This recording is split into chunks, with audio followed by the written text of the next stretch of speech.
So let's chant the Mangalacharya prayers. I'll chant and you can follow me. Om Ajnana Timirandhasya Jnananjanashalakaya Chakshur Unmilitam Yena Tasmai Shri Guruve Namaha.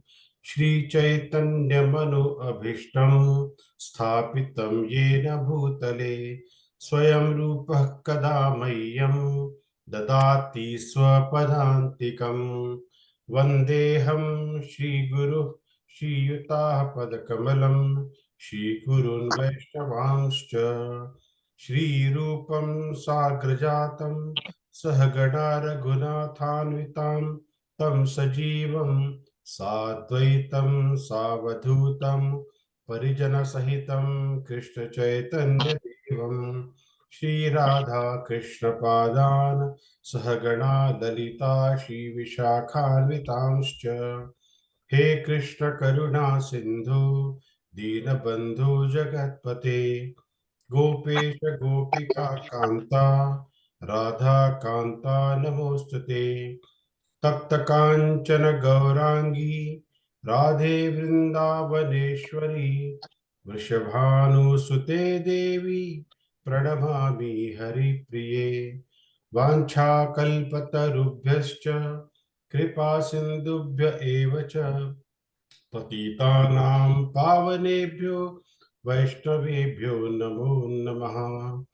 नमः ओम विष्णुपादाय कृष्णप्रेष्ठाय भूतले श्रीमते भक्तिवेदांत स्वामिन् इति नामिने। नमस्ते सारस्वते देवे गौरवाणी प्रचारिणे निर्विशेष शून्यवादी पाश्चात्य देशतारिणे। जय श्री कृष्ण चैतन्य प्रभो नित्यानंद श्री अद्वैत गदाधर श्रीवासादि गौर भक्तवृंद। एवरीवन टुगेदर हरे कृष्ण महामंत्र। हरे कृष्णा कृष्णा कृष्णा हरे हरे हरे राम राम राम हरे हरे हरे कृष्णा हरे Krishna Krishna Krishna Krishna Hare Hare Hare Hare Hare Ram Ram Ram Ram Hare Hare Hare Krishna Krishna Krishna Krishna Krishna Krishna Hare Hare Hare Hare Ram Ram Ram Ram Ram Ram Hare Hare Welcome to Introduction to Bhagavad Gita classes. Today we are going to do the second topic, which is a very important topic, and we will see how important it is in our life. So let me share my screen.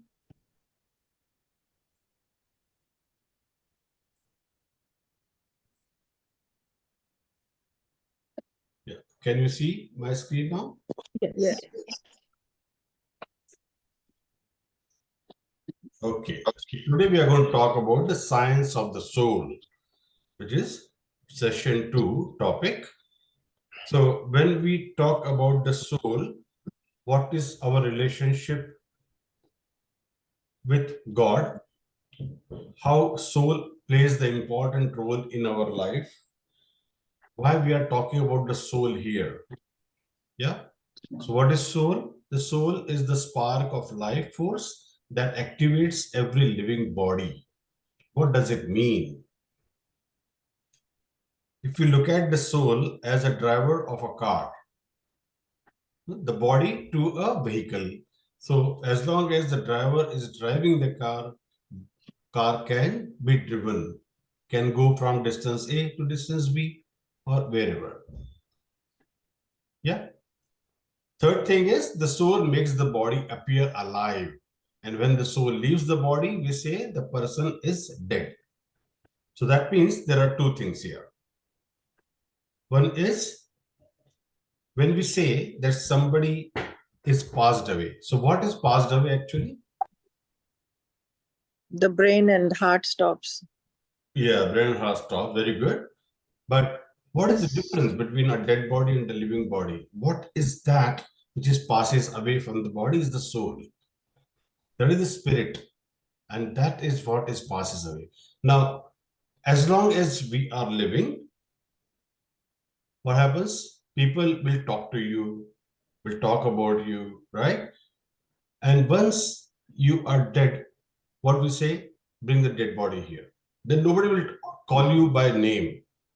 Bring the dead body here, keep the dead body here, keep the dead body on the stretcher like that, and then moving the body. Now you're gone.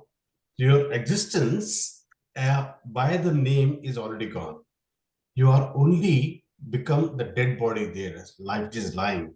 And whatever you have done until before your soul passes away, it's all passed now. It becomes the history. Yeah, so that is the basic difference and the biggest difference between us. So it tells you that how do we identify ourselves? Do we identify ourselves with the body, or do we identify ourselves with the soul? Isn't it? It's too important. Any question? Or it's very easy to understand? Okay. Wonderful. Now, let me share my screen again.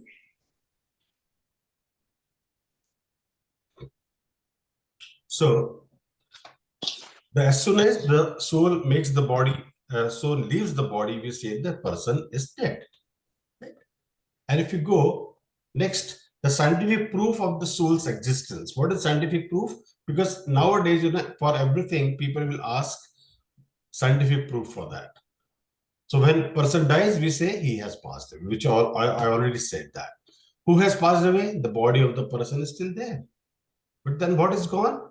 The soul is gone. The spark has gone. The fact is that the source of life, the soul has passed away from the body. And that's why we say that the one person has passed away. The soul is passed away from the body.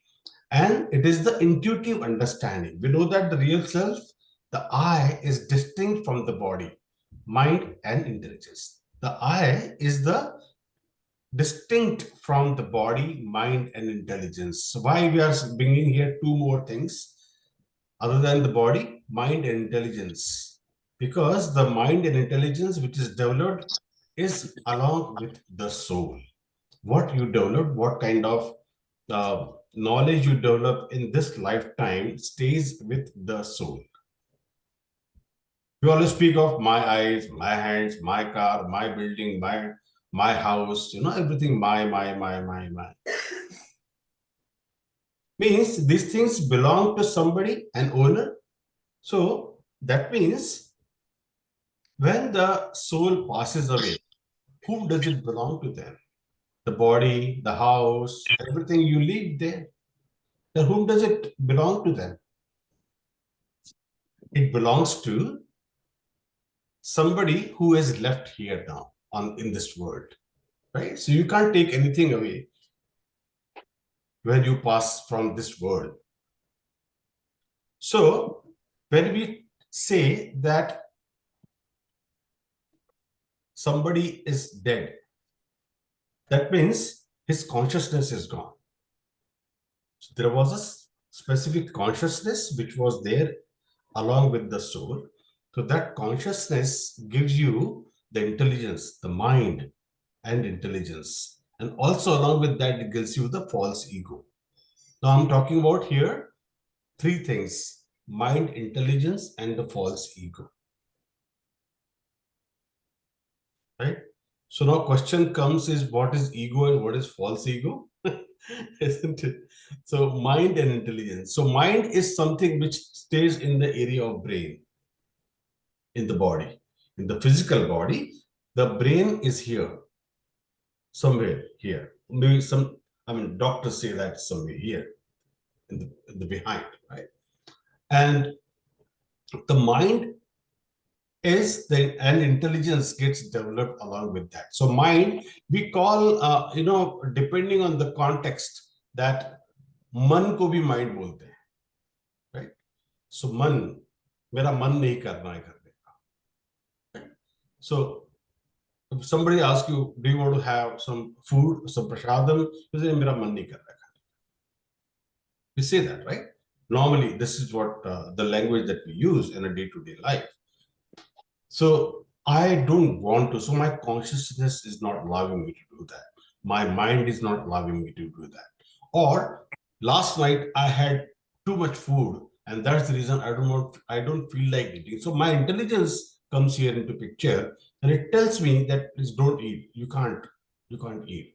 So your test also says that the test buds, the tongue, it tells you that no, you can't eat. That's why you said no, I don't want to eat because I don't feel like eating now. So that feel like eating, it all depends on the consciousness that is developed over a period of time. So, but that consciousness is also with the animals. Animals will eat only when they want to eat. They don't eat unnecessarily. Like if there are some roasted nuts are kept in the plate in the house, everybody will come, दो चार उसमें से लिए खा लिए. We just munch them many a times, which is actually a unnecessary eating. But that's what we do because that's what our intelligence is. So we develop that mind and intelligence for to which we call our nature or swabhava. We call that as a swabhava or the nature that we develop over a period of time. But here, when we are trying to understand the science of the soul, what we are trying to do, we are trying to understand how to develop that consciousness in the right way. In the right way. And that's what we are trying to understand here in this presentation. So consciousness is the symptoms of the soul. Just like the sun spreads heat and light all around, the soul spreads consciousness all around the body. From the tip of the toes and fingers to the top of the head. So soul is what is the sun similar to, which is spreads the light and heat around. Similar, the soul, when it passes away, you don't have any feeling, you don't have any consciousness, the body becomes dead body.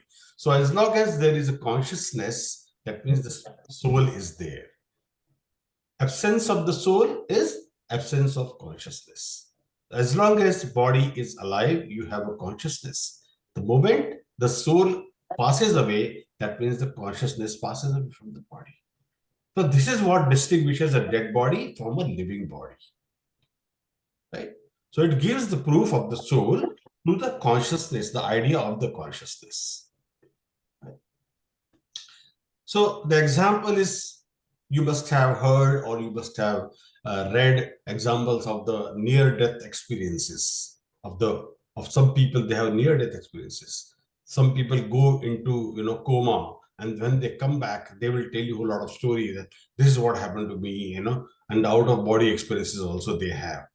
That this is what happened to me, and I saw this person, and this is what happened to me, like that. They will tell you different stories, and that perspective is outside the body. That means even if the body was not functioning during that time, but it was still conscious, and the soul was there. So consciousness relates to the soul which is present in the body. So as long as the consciousness is there, you can have the near-death experience or out-of-body experiences. So all this is relative to the presence of the soul in the body. Similarly, there are past life memories.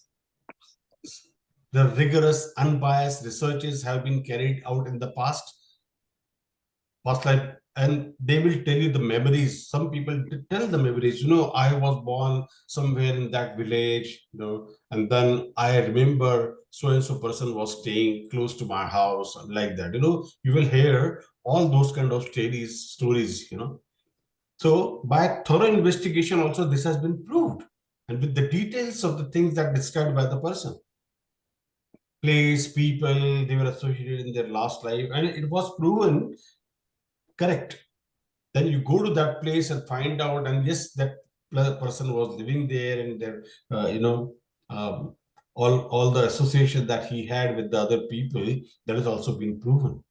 So these past life memories also prove that. So we are trying to give uh, proofs of the consciousness, how it present, how it relates to your body, all those with the logical as well as scientific proof. So logical statement here is, although the above empirical evidences confirm a conscious self present in the body, still speculatory approach has its own limitations. How much that you can speculate? If one has to wait for science to provide complete understanding of the nature of the soul and its qualities, one may probably have to wait a millions of years. And that is the reason we studied about the proofs. The proof is of three types. What are the three types, Minaji? Pratyaksh Praman, Anuman, like guesswork. Yeah, Anuman Praman, and the third one is the Shabda Praman. Shabda So that is Shastric evidence, or the evidence as per the scriptures. So what we believe in the scriptural evidence is the most. We have taken the example of date of birth. How will you prove what is your date of birth and who is your father? So all these things are as per the Shabda Praman or the Shastric evidence that we have. So we have to take the word of the scripture, so we can get clear information about what is life and what is death from the scriptures directly without any mental speculation. That's why the mental speculation is not required in most of the things. And this has been quoted in Bhagavad Gita's 2nd chapter, 17th verse. Avinashi tu tadviddhi yena sarvam idam tatam vinasham avyasya na kaschit kartum arhati. So what does it mean? That which pervades the entire body is indestructible. No one can destroy the imperishable soul. The soul is something which cannot be burnt, which cannot be destructed, which cannot be cut into pieces. The size of the soul is such tiny. It is the 10,000th part of the tip of the hair. Can you imagine how much? What is the size of that soul then? 10,000th part of the tip of a hair. मेरे तो बाल बहुत ही पतले हैं. So, so it is the tip of the hair. It is that small. So 10,000 part, we can't even see the tip of the hair. Forget about 10,000th part of it. Isn't it? So that's how it is. And that's the reason we have to take the scriptural evidence as the evidence for everything that we have to believe rather than speculating anything.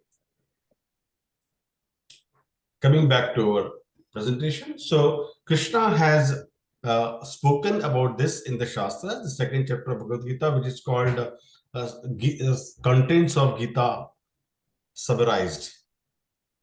Contents of Gita Summarized. So this is the 2nd chapter which talks about everything in the Bhagavad Gita. If you have read 2nd chapter of Bhagavad Gita, actually you are supposed to have all the knowledge of Bhagavad Gita. However, it is summarized. That's what Prabhupada has given the title of the chapter as summarized. Contents of the Bhagavad Gita summarized. So it says that Avinashi tu tadviddhi yena sarvam idam tatam vinasham avyasya na kaschit kartum arhati. That which pervades the entire body is indestructible. No one can destroy the imperishable soul. Just imagine if you get bitten on your maybe a finger or maybe a hand, you are bitten. What happens?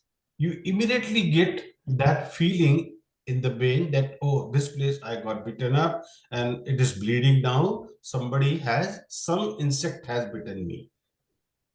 And we immediately go and apply some ointment if it is bleeding, or we wash it with Dettol or some other which is antibiotic, antiseptic medication, and we wash it, we apply a tube, and we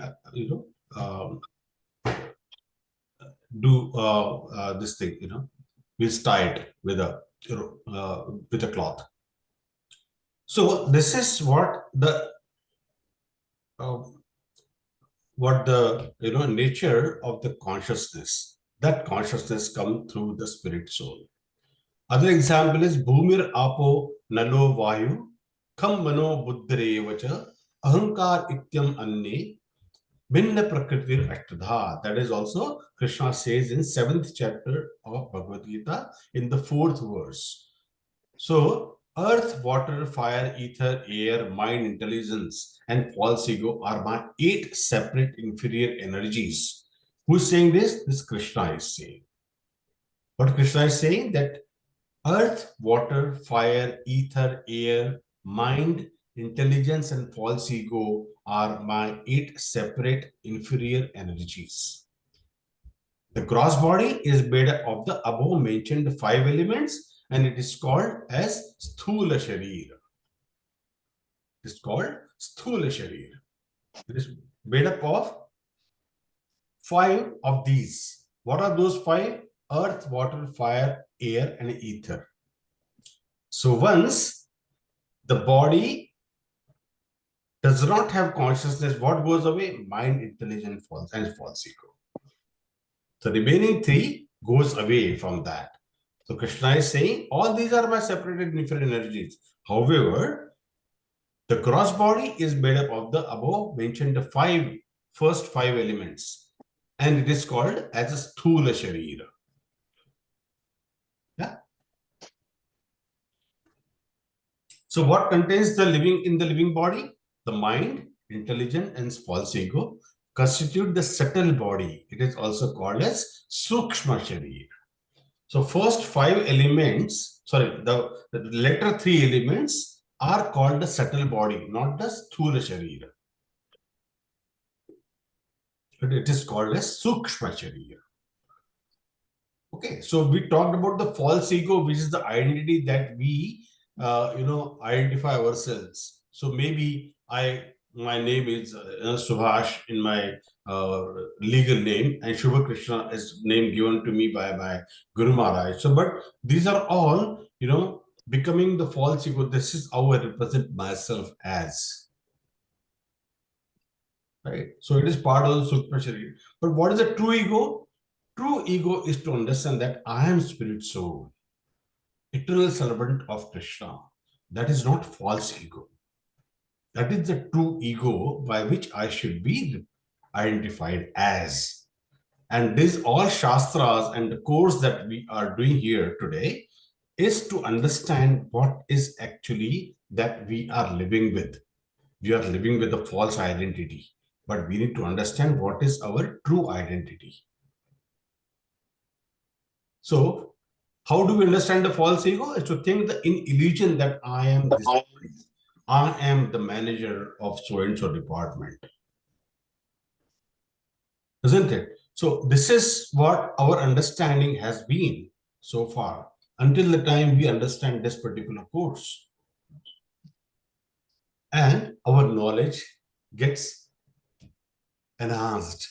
Until the time we understand, oh, Chakshur Unmilitam Yena Tasmai Shri Guruven Namah. So that Guru, who is Srila Prabhupada, who is giving us all this knowledge.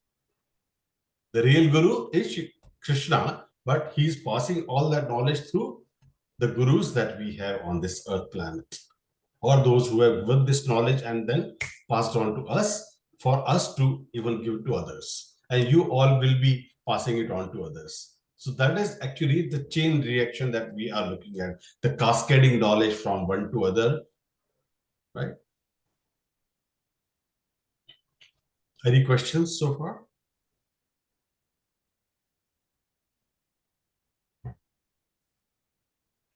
Okay. So what do we understand? The living body, the mind, intelligence, and false ego constitute the subtle body. It is also called as Sukshma Sharira.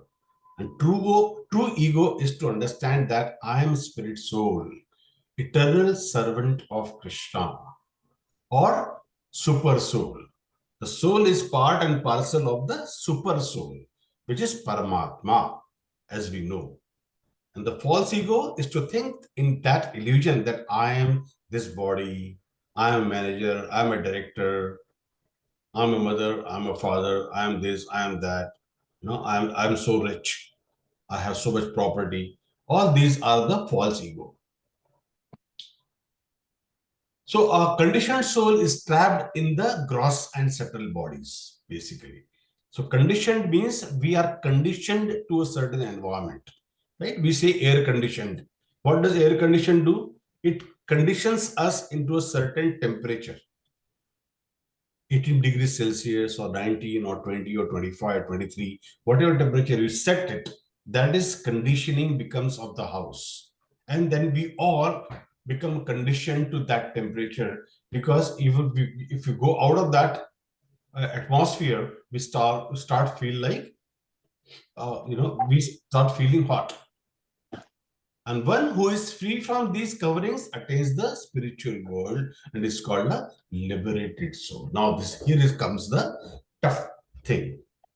So up till now we are conditioned in the trapped in a body where we are identifying ourselves with some name, some relationships, some false identity that I am this, I am that.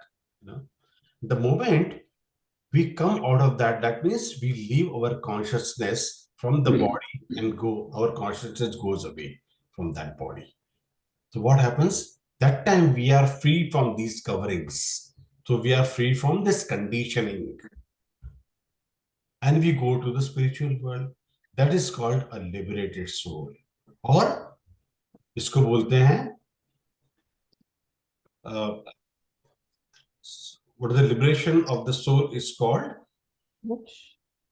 Sorry? That moksha? Yeah, exactly. So that is called the moksha. So moksha is the person who has understood this knowledge of Krishna consciousness, that now he understands that what is the false ego, what is the conditioning of the soul. So we try to make our efforts to free our spirit soul to the spiritual world. And we try to understand and we identify ourselves as part and parcel of Krishna, or part and parcel of the super soul. That's where we understand that, oh, yes, now we are liberated soul, or we got the moksha. The moment we got moksha, we understand that, yes, now I understood. And because of whom we got this knowledge? Srila Prabhupada. And Srila Prabhupada is such a liberated soul. That's why we always pray our obeisances to Srila Prabhupada. So he is our founder Acharya of ISKCON. So we always pray our obeisances to him because he is this liberated soul. Other quote which Krishna has given in the Bhagavad Gita 7th chapter, Aparayam itasta anyam prakritim vidhi me param jiva bhutam mahabaho yedam dharayet jagat. Besides this inferior nature, there is a superior energy of mind. Who is saying that? That Krishna is saying that all living entities who are struggling with material nature and are sustaining the universe. So he talked about the inferior nature of him, that is mind, intelligence, and false ego. And there is superior energy of mind, that are living entities who are struggling with material nature and are sustaining the universe. We are sustaining in this universe. That is what Krishna is talking about in this quote. So knowledge of the soul is both inferior energy and superior energy. The inferior energy is matter and superior energy is the spirit soul, are subordinate to the Supreme Lord. So both these tiny souls are looking at each other here. So but they both are actually the subordinate to the Supreme Lord. That's why they are contained into a wide semicircle. Oh, sorry, the ellipse. They are part of that ellipse because they are part and parcel of that subordinate. They become the subordinate to the Supreme Lord. And like this, there are millions and zillions of souls who are basically part and parcel of this world. So when we try to understand the knowledge of the soul, there are 4 points we need to remember. The soul is indestructible. the soul is an individual. Yeah, that is what Bhagavad Gita 2.1 to 15.7 talks about. Soul has a form, Sat Chit Ananda form. What is Sat Chit Ananda? Sat means it is pure. Chit means it has a beginning. It belongs to somebody, that is super soul.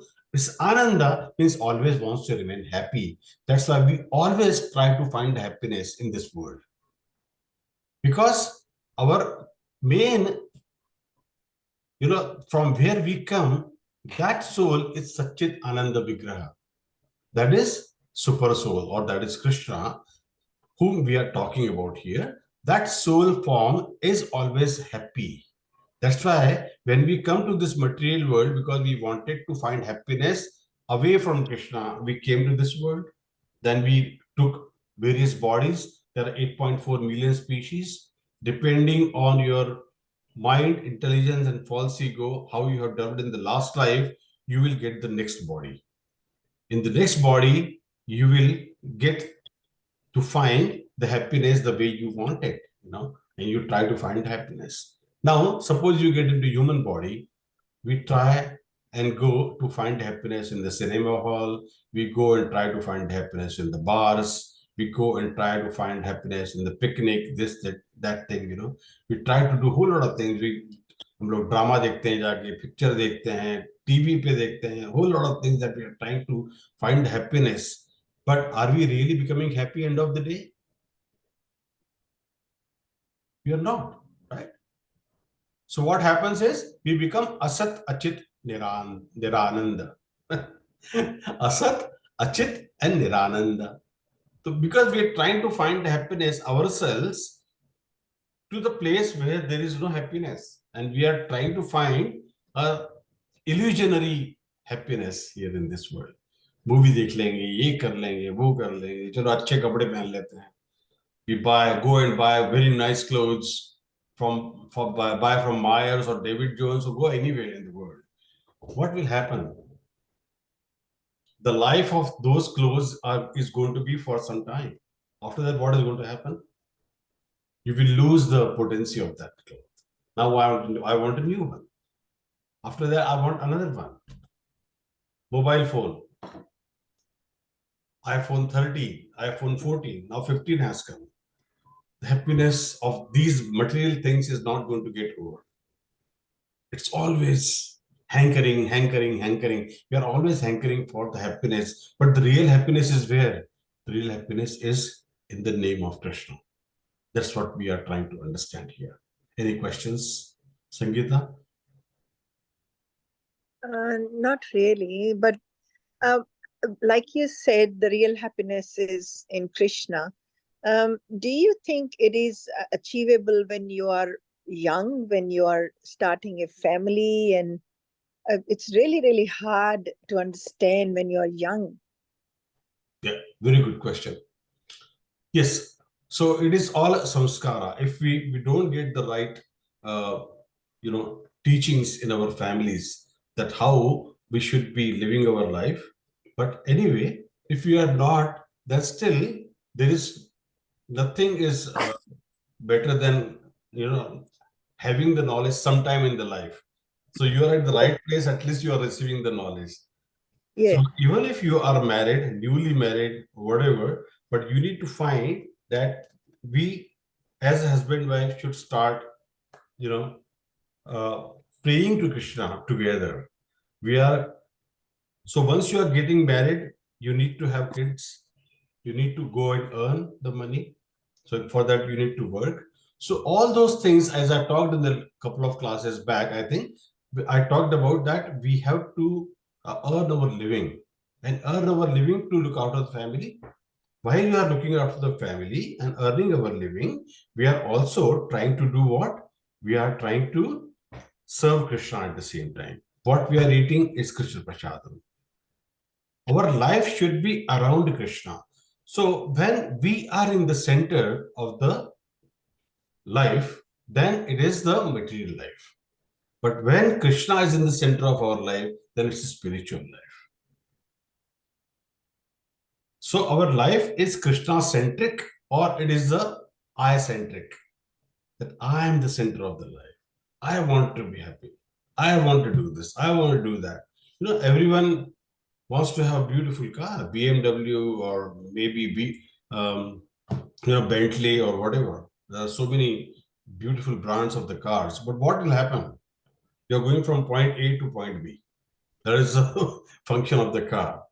But still, people are hankering for those happinesses. They want to have those things in their possession. Yeah. So your question that if we haven't got while we are young, doesn't matter. Wherever you get this knowledge, there's no problem. At least you are at the right place. And they say, that whatever you have done in the past life, you must have done something good. That is the reason you are getting a sukruti to get this knowledge at this age. Like Smriti must have done beautiful work in her past life. That's why she's attending these classes in the early age. Some people who got the opportunity to join, but they are saying that no, I'm not available today, I can't attend the class. They're getting an opportunity, but they are finding reasons not to attend. Right? So these are the very important things in the life that one should stick to this knowledge, which is the most important knowledge. The people take it very easily. The spiritual knowledge is very, very important for the progress of our life. And that's where we always talk about that one should read and attain the classes, stick to your goal of understanding this knowledge and take it ahead. We continue for the knowledge of the soul. Soul is eternal. Spirit and matter is an incompatible combination. Incompatible combination. So you can't compare spirit and matter. But matter is used to keep the soul for a certain number of years or certain number of months, depending on which species you are into.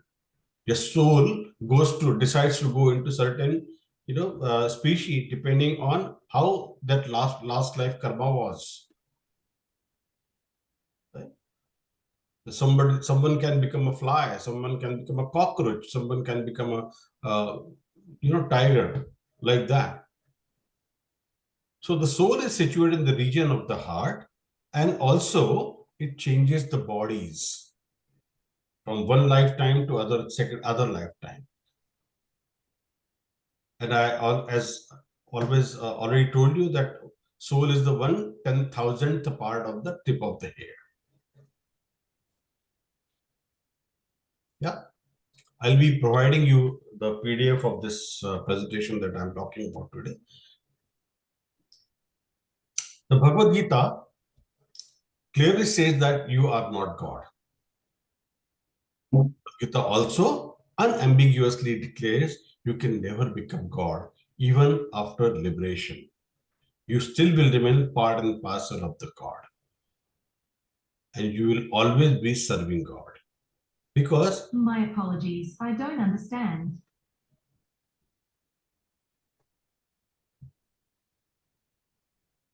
your Google stopped. So Bhagavad Gita also unambiguously declares you can never become God even after liberation. Yeah. So you need to understand that once you are a spirit soul, you are a spirit soul. Whether you come to the human life, you go into the animal life or any other species, but you will always remain a spirit soul. You can never become super soul. Super soul is always going to be super soul, and that is Krishna himself. And it is quoted in the Bhagavad Gita 15.16. Tam imam purusham loke ksharas chakras evacha ksharaha sarvani bhutani kutastho kshara uchyate. There are two classes of beings, the fallible and the infallible. In the material world, every entity is fallible. In the spiritual world, every entity is called infallible. So there is no chance of falling down once you go to the spiritual world. That's what is living along with Krishna and serving him there. In whatever way you're going to be. So it depends how close you want to become to the spirit source, to the super soul, that is Krishna, and you want to serve in that way.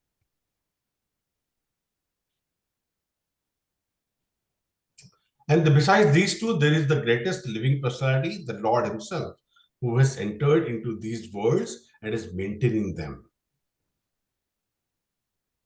So, Uttama Purushatva Anya Paramatmeti Uddharata Yo Loka Trayam Avishya Vibharti Avyaya Ishvaraha. There are many, proofs of this which are given in the Shastra. And it says, that Paramatma is also your friend of Jivatma.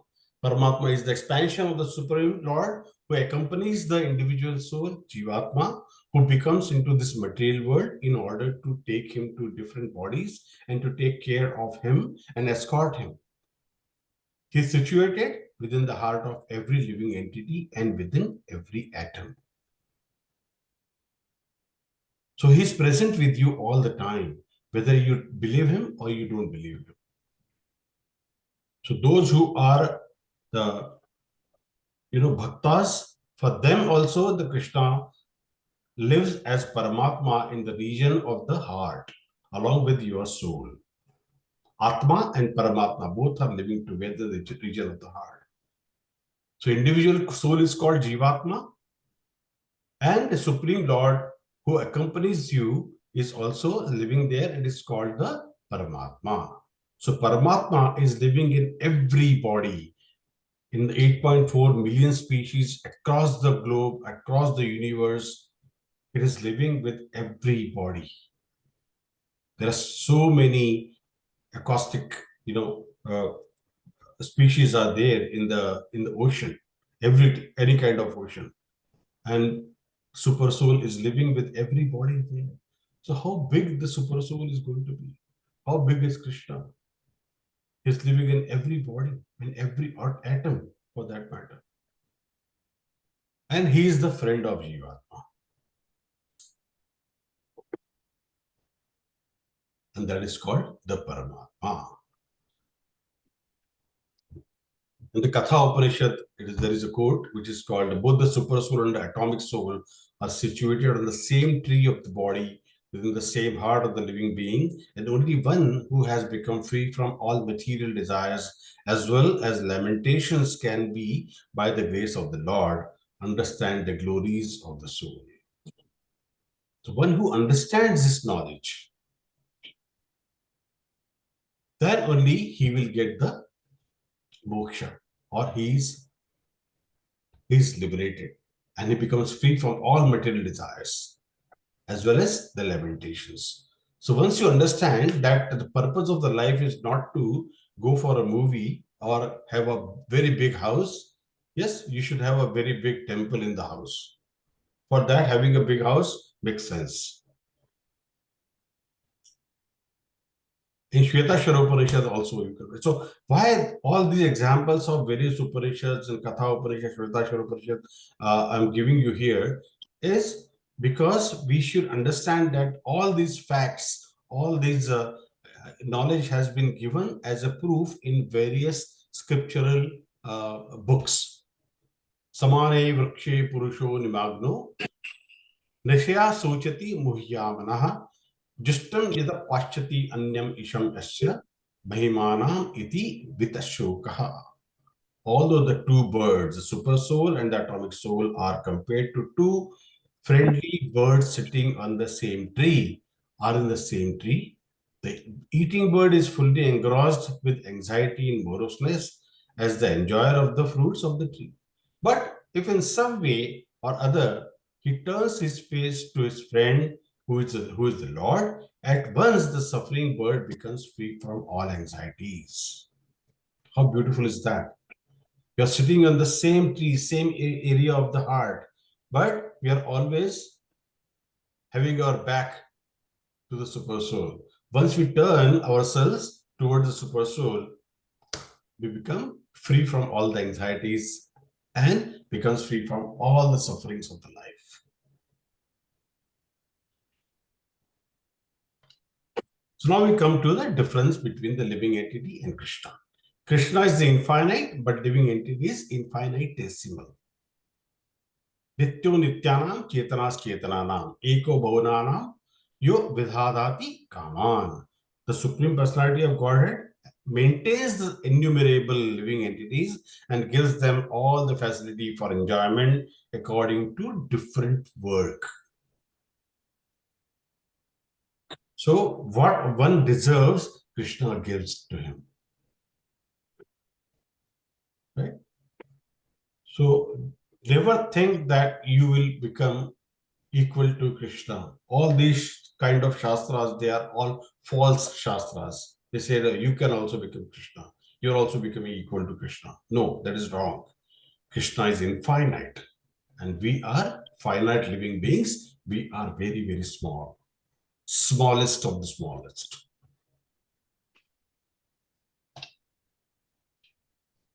The difference between Krishna and the living entity further goes on.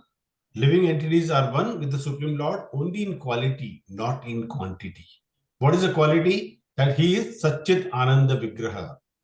And we are also Satchit Ananda. That's why we want to have the happiness. So our quality of happiness is very small as compared to Lord. Small in the quantity. Yeah.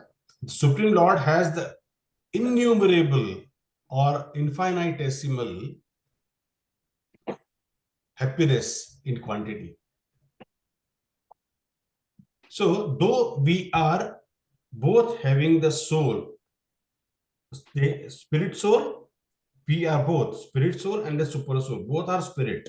However, their quantity and the quality is different.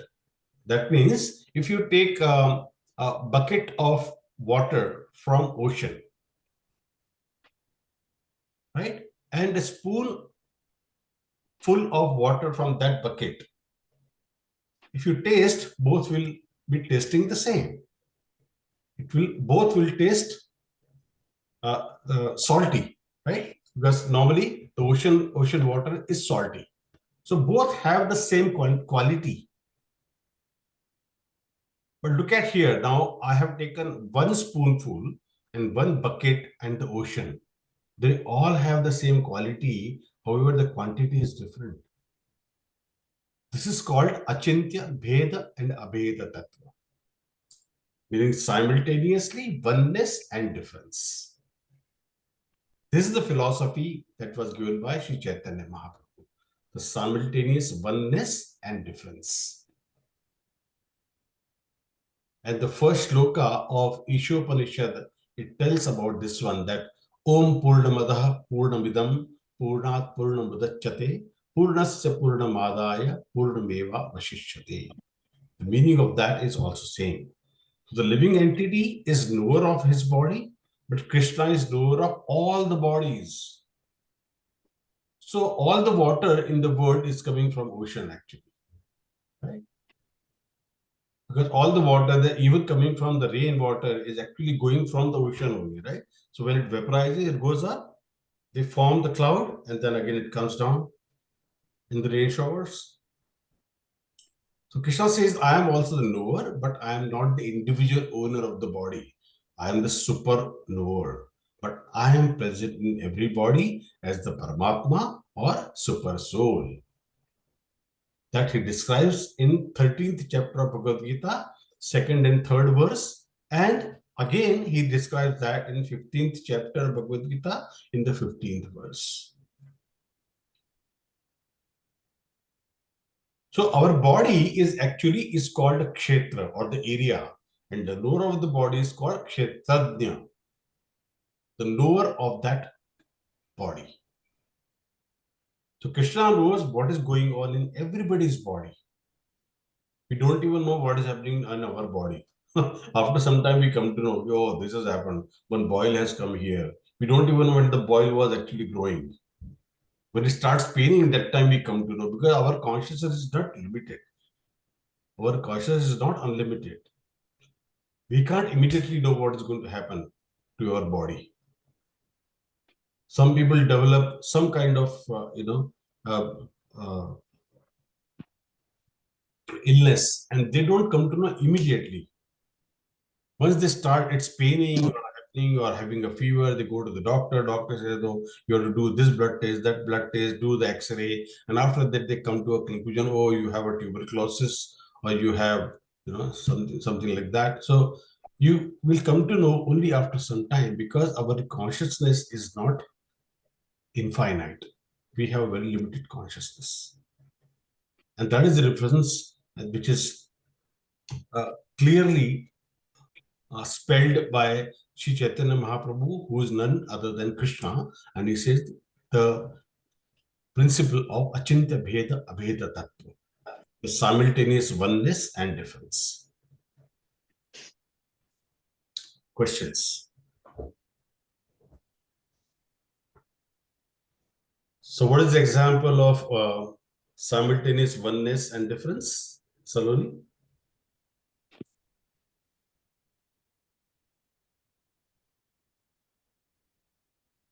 Okay, no problem.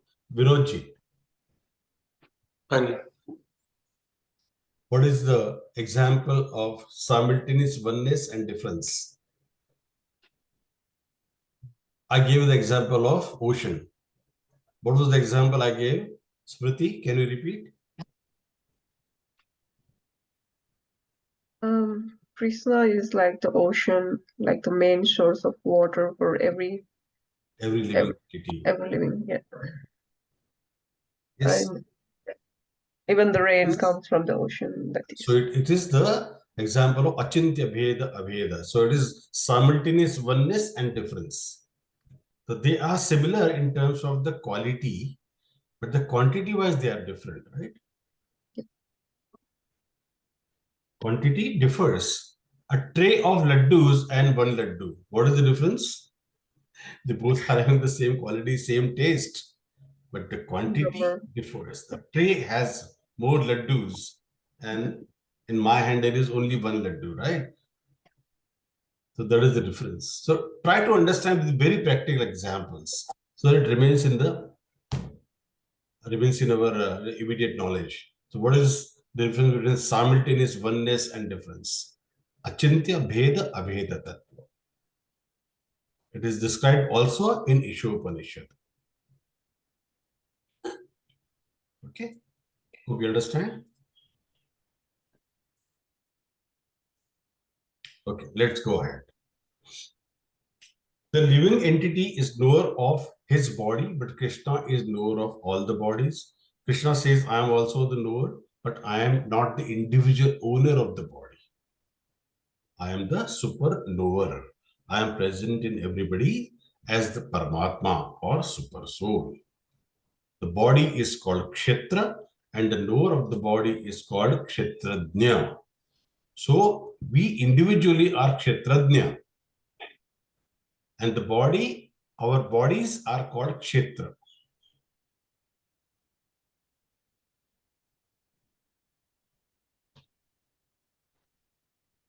Okay, let's go ahead. Difference between Krishna and the living entity continues. The living entity is the proprietor of his body, but Krishna is the proprietor of all the bodies. He owns all the bodies. Without Krishna's permission, no body can come to this world. You need his permission. And Krishna is the primary owner of all the bodies. And the soul stays in this body for a period of time according to its ability of paying the price, that is karma. So each body which comes in this world has a limited or a certain time period for which it lives. A fly lives for few days. An ant lives for also for a few days, I think. An elephant lives for many years. Dog lives for say 12 to 15 years, depending on the the various types of the dogs. The Supreme Lord knows both the body and the owner of the body. But he knows all the bodies and the owner of the body. However, he doesn't own all the bodies. But without the permission of the Lord, of Krishna, nobody can come to this world. Living entity can be put to forgetfulness, but Krishna can never be put to forgetfulness. Krishna says to Arjun, many, many births, both you and I have passed. I can remember all of them, but you cannot. That is the beauty. He says, many, many births, both you and I have passed. I can remember all of them, but you cannot. In Bhagavad Gita, 4th chapter, 5th verse, he says that. A liberated person like Arjun is also not equal to Lord. Even we all are liberated as soon as we come to Krishna consciousness, because we are getting a specific knowledge about Krishna. And we started understanding just Krishna is the Supreme Personality of Godhead. And there is no equality between us and Krishna. Right? Krishna is the knower of all the bodies, but he is not owner of all the bodies. But without his permission, nobody can come to this world. Brahma Samhita also describes this Lord as infallible Achyuta, which means that he never forgets himself.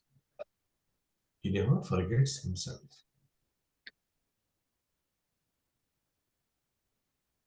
The living entity has only direct awareness, but Krishna has both direct and indirect awarenesses. In Srimad Bhagavatam, Krishna is described as Swarat, supremely independent. He does not depend on anything for power and knowledge. He controls everything through the medium of his energies. His potency is automatic and spontaneous. Right?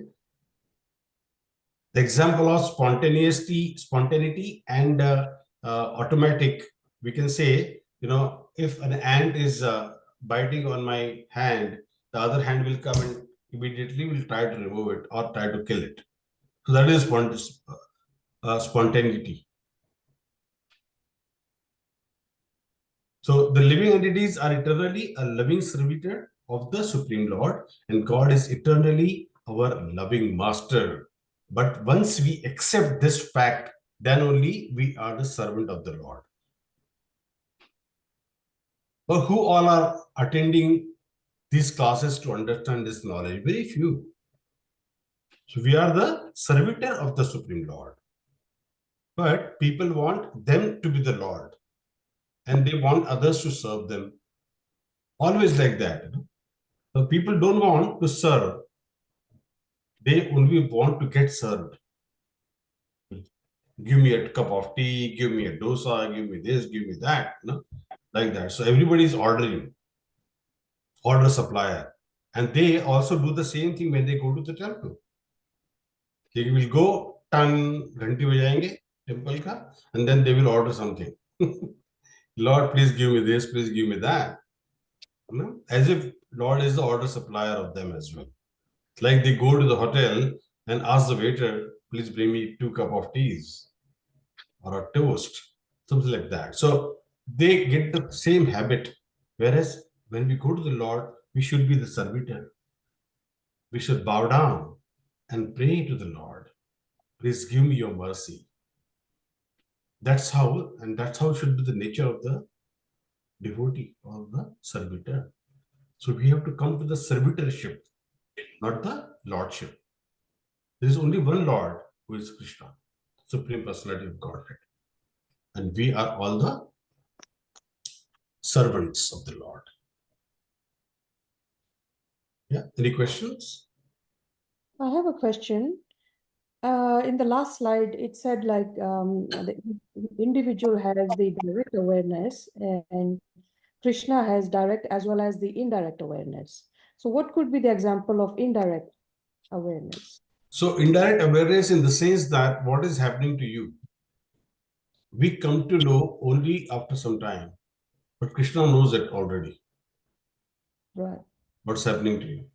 So actually, in the deeper meaning is if you are really serving the Lord properly, you get that that kind of a feeling very quickly. What is happening to me, I'll come to know very quickly. The sixth sense kind of thing. Sorry? The sixth sense. Yes, sixth sense. Future. With any question? Rishi, I'm not trying to defend the power of Krishna, but just asking a question, like for the child who is born with like some disease, like autism or something, and because Krishna is the creator of all the living being, and he's infallible, like you said, and how does it Very good match? question. So, if somebody is born with some deficiency or maybe the bodily issues, right? Somebody has a polio, right, from birth. That's what the question is. Yeah. Yeah. Yeah. So it depends on the last life karmas that you have to see. What happens is whatever you have done in this lifetime, you have to pay the debt for that in this lifetime. If you're not able to pay in this lifetime, the next lifetime you have to pay those debts.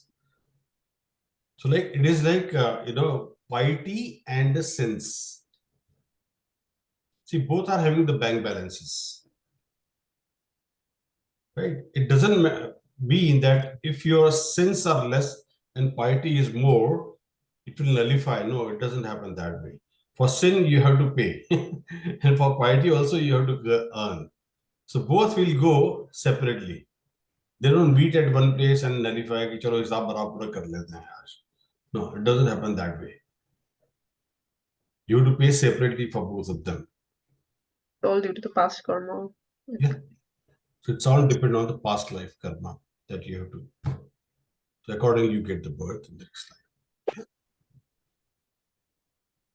Okay. No problem. In Srimad Bhagavatam, Krishna is described as Swarat, we already talked about. We, the living entities, are eternally a loving servitor of the Supreme Lord, and God is eternally our living master. Loving master. He is always our loving master for us. So this is the example. This picture shows that Krishna is sitting here on the top with his wife, and we are all different species are here, and he is giving, sitting in everyone's body as a super soul, whether it's a dog or monkey or a tiger or rhinos or giraffe, or elephants, whatever. So we all are there with them.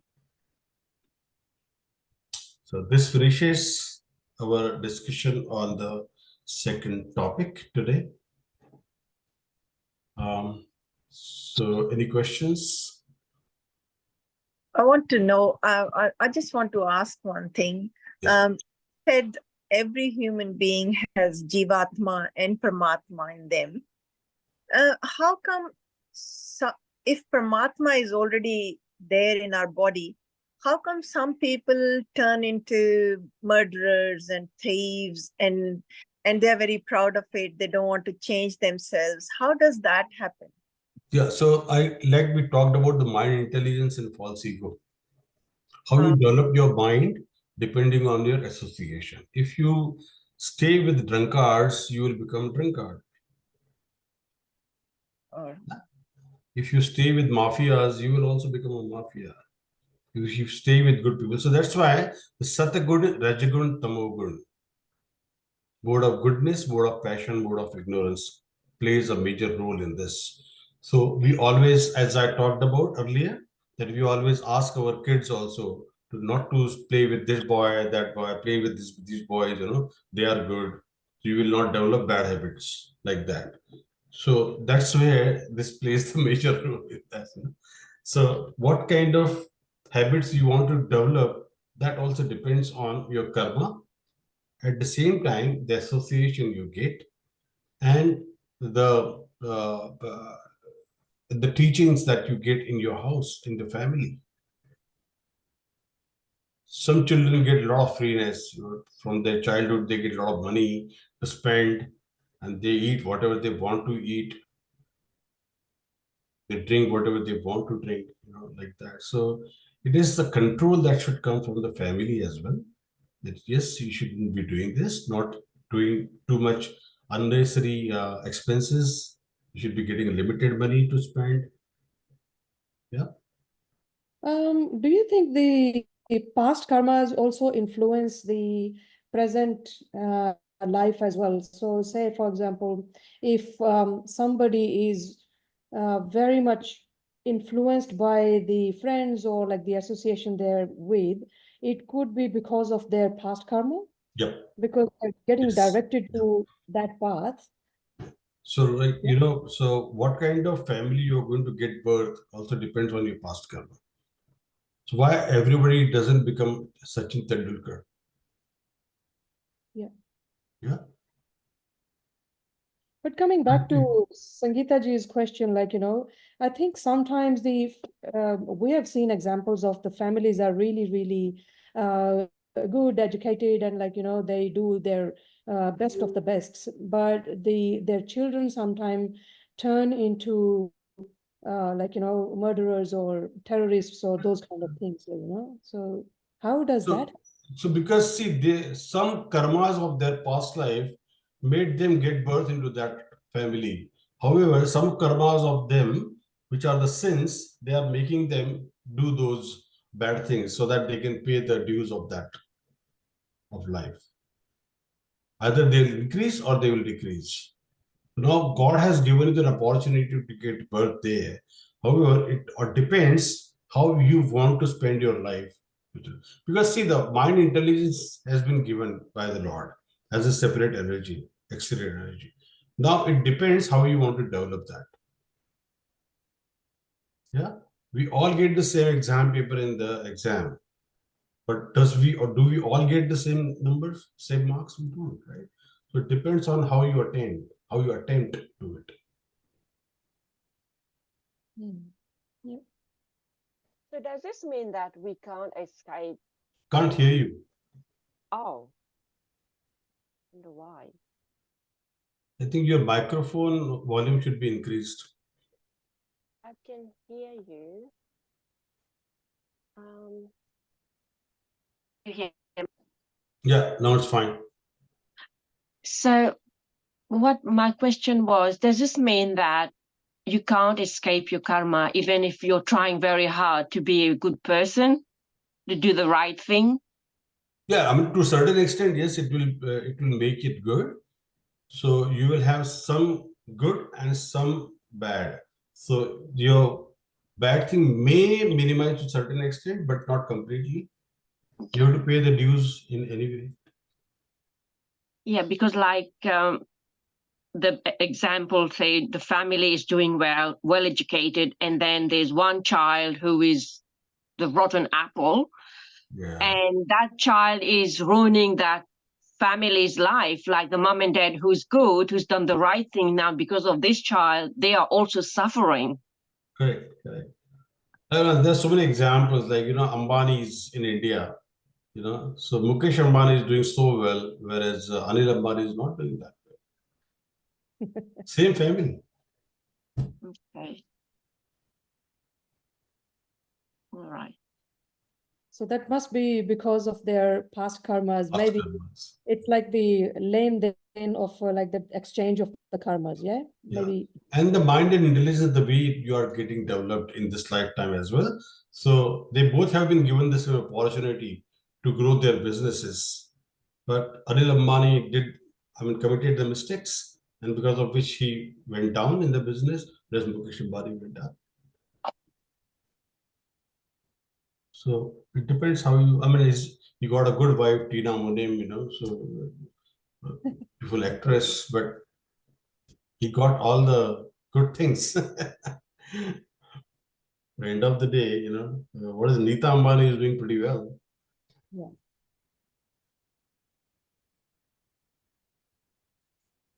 All right. So maybe I'll request everyone to please start coming to the temple on Sunday evening. Sunday evening we have a free feast. I And went last Sunday. sorry? I went last Sunday to Oh, Canberra wonderful. temple. Very Yeah. good. Very good. Okay. So Ria is not well today. Oh, I'm not sure. I asked her and She she said she messaged couldn't. me that she won't be able to join today. Yes, he said me saying maybe she Doctor's has to go to appointment. lab. Yeah. So Binaji, please request Malvika and to attend the classes. Otherwise, they are missing the bus. But today's class they have not attended. They could have asked questions. Yeah. Yeah. Yeah.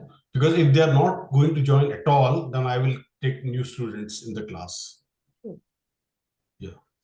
I'll put that in my other group. If people are certain, like, if they cannot attend, then at least tell me so they can be Yes. excluded from the list,